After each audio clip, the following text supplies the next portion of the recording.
In this final report, I review what motivated my participation in the Teaching Fellows program, the activities, technologies, and innovations I deployed during this teaching semester of spring 2017, and a preliminary analysis of what transpired over the course of the semester.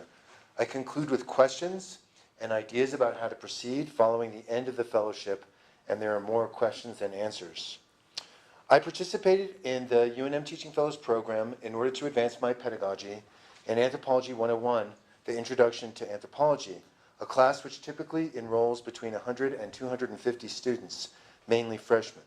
Since my arrival at UNM in fall of 1994, I have taught this class at least once a year. I've been deeply committed to teaching Anthropology 101. Of my own accord, I am solidly committed to teach it once a year, every year. During this long-term engagement with Teaching 101, I have improved my pedagogy in many ways, but I am dissatisfied with my progress. The failure rate is still very high. I was supposed to wear this, right? Oh well. The failure rate is still very high. For example, in the fall of 2015, with an enrollment of 206, the number of students receiving a grade of F was 27. In assessing the total failure rate, I would include the number of grades C- or lower, since those grades do not count for degree credit. A total of 27 students received a grade of C-, D+, D, or D- in fall of 2015, so the total number of students receiving grades lower than C- down through F was 54, a 26% failure rate. If more than a quarter of 101 students are typically failing the class, both these students and significant numbers of those getting a C or better are experiencing profound problems grasping fundamental concepts from the very beginning of their time spent in 101. The most fundamental concepts, particularly natural selection and cultural relativism, are the ones with which the students receiving the lowest grades have the most trouble. This disturbs me greatly. These are precisely the concepts students need to understand, for example, in order to make informed decisions about the kinds of political statements circulating in this country. It is well established that authoritarian regimes operate more effectively when the public is poorly informed and superficially educated. A public in which doubts about basic scientific concepts are declaimed, and concepts such as alternative facts are operationalized in the pursuit of political, environmental, and socioeconomic ideologies. I'm thus deeply dissatisfied with the stubborn failure rate of at least 25%, and seek to become more skillful and adept at communicating the critical concepts to all of my 101 students. I used my teaching fellowship to teach Anthropology 101 to specifically address and measurably improve my pedagogy of the big but basic concepts, in particular natural selection and cultural relativism, and to engage 101 students in critically thinking about these and other concepts. As a point of reference, Anthropology 101 in the spring of 2017 featured 3 class-long, period-long exams consisting of 25 multiple choice questions and a short answer questions that asked students to choose 5 terms from a list of 8, for which they had to provide 3 full sentence definitions or discussions. So the multiple choice was a total of 50 points, 4 points per 25 for each of the 25 multiple choice questions, and the short answer also got 10 points apiece for 50 points for the short answer section. The final was twice as long and was almost entirely composed, at least 80%, of multiple choice questions and short answer prompts that had previously occurred on the class session exams. The enrollment for Anthropology 201 last spring was not huge relative to previous large enrollments, and that made me feel a little bit optimistic. Initially, the enrollment was 142, and by the end of the semester, the enrollment had dipped only slightly to 130. Like Dan said, that contrasted with previous semesters where student drops were far more significant. Such a change was interesting and could be interpreted as a positive comment on the new pedagogy I had introduced. However, such a view is not necessarily warranted. Looking at the grades at semester's end, I noted that out of that 130 that remained, there were 12 students who received a W. So my research group was not really 130, but 118. I will have further comments on those 118. I had very ambitious goals for the teaching fellowship, but as a result of our fall 2016 semester meetings that brought our fellows in this room together with the faculty in the Center for Teaching Excellence, I developed a research plan is actually quite simple. I introduced clickers and clicker quizzes deployed at the beginning of each class session in an effort to, 1, in general, evaluate how well students were digesting lecture materials when clicker quizzes demonstrated they were not understanding an important point. In other words, following a less than 50% correct answer performance on a clicker question, I used peer learning discussions and retested to probe if they had improved their performance. Students were obliged to sit next to another student in the first 8 rows of an 18-row classroom and to talk to another person face-to-face in a peer discussion. That was in general. Specifically, I wanted to improve students' comprehension of the basic science and social science concepts that I've already mentioned. The general goal was operationalized, since both through their initial performance and retest performance, I could assess how well students were able to respond to questions about natural selection and cultural relativism, and then how well they did with exam questions, both multiple choice and short answer, that also queried those concepts.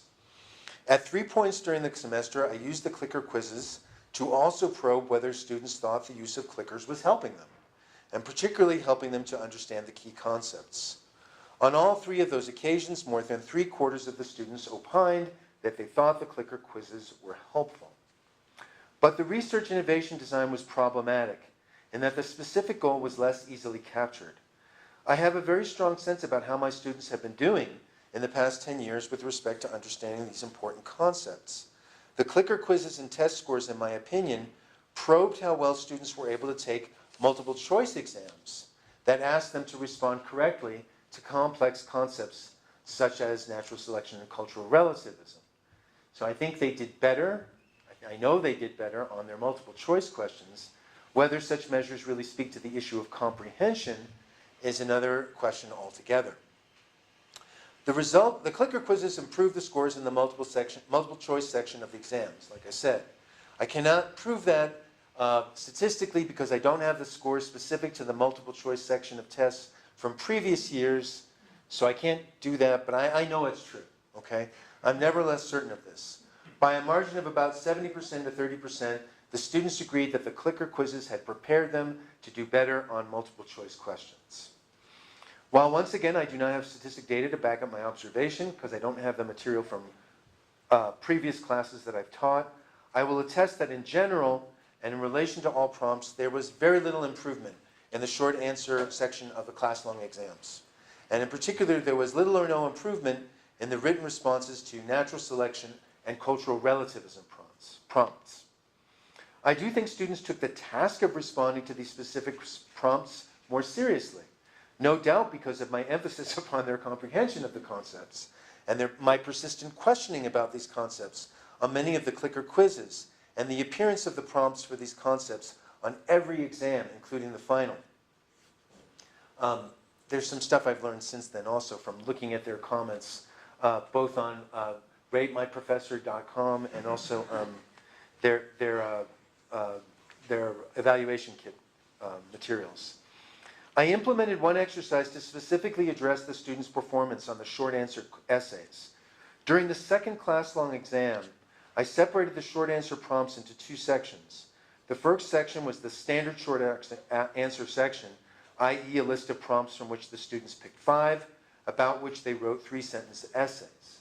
And then I had a second optional extra credit section where students could begin only after they had handed in the exam with the multiple choice questions completed and the 5 short answer questions, essays completed as well. In the optional short answer section, students were asked to partner up with another student whom they had selected prior to the exam. And I'd asked them to make that selection during the pre-exam review session. And together they were supposed to write a 3-sentence essay discussing either natural selection or cultural relativism with their partner.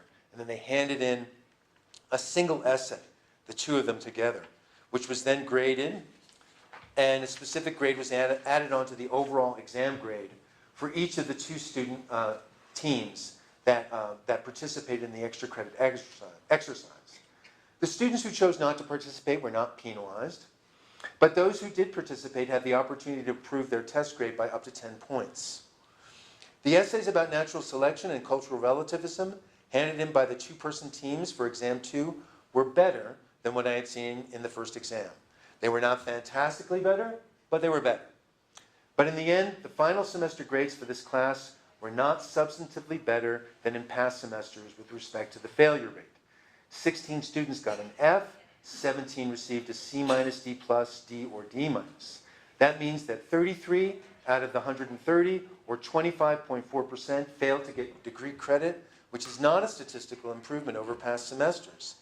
Interestingly, out of the 16 who got an F, 9 had stopped attending class by early March.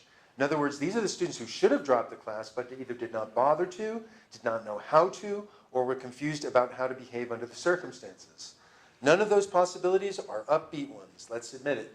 Thus, I am less than sanguine about celebrating the fact that far fewer students dropped the class in spring 2017 than in past semesters. That was not necessarily a good thing for them or their GPAs.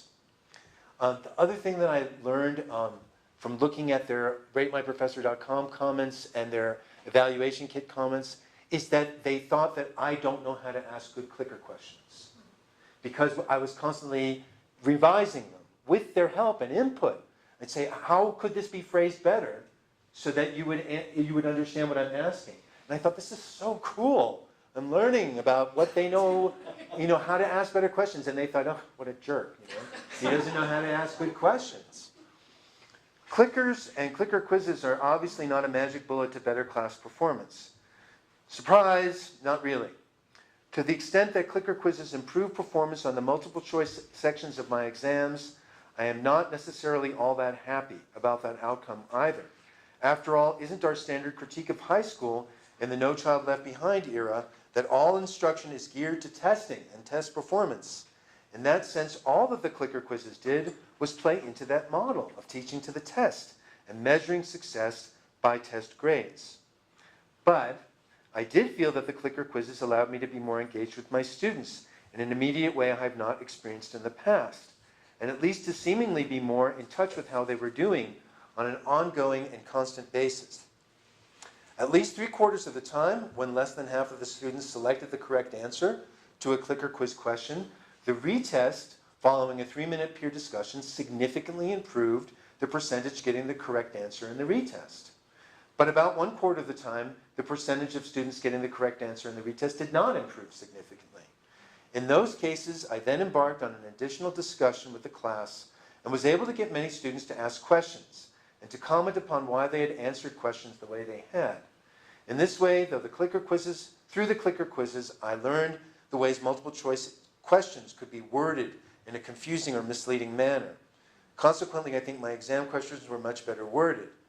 And then I go into how they thought that was stupid. And they didn't really enjoy that. Still, I am left with a central question: how to improve students' understanding of the key concepts, natural selection and cultural relativism, and how would I know that I had actually accomplished that improvement outside of changes in test scores? This will necessarily be a multi-semester project. I will continue to use clickers to deploy clicker quizzes, although perhaps not in every class session. I calculated, and this is just like Dan, that by conducting clicker quizzes during every class session, I decreased the topical content covered during the semester by about 1/3. I am not sure that was a good idea. I asked the students whether they thought it had been worthwhile, and if they agreed that they had understood the materials that we did cover better than they would have without clicker quizzes. And more than 80% agreed. But how would they know? What would their basis of comparison be for rating better? When I teach 101 next spring, in 2018, I want to develop short, low-stakes in-class writing exercises. It may be that the writing part of the short answer of exams was as challenging as the comprehension and recall of content. If I'm going to sacrifice breadth in content in favor of exercises that seek to improve comprehension of a thinner body of content, I want to include not only activities such as clicker quizzes, which I know helps multiple choice testing, but I also want to include efforts to improve written communication. That outcome or realization is, for me as an instructor, the most important one from this semester's research. Thanks.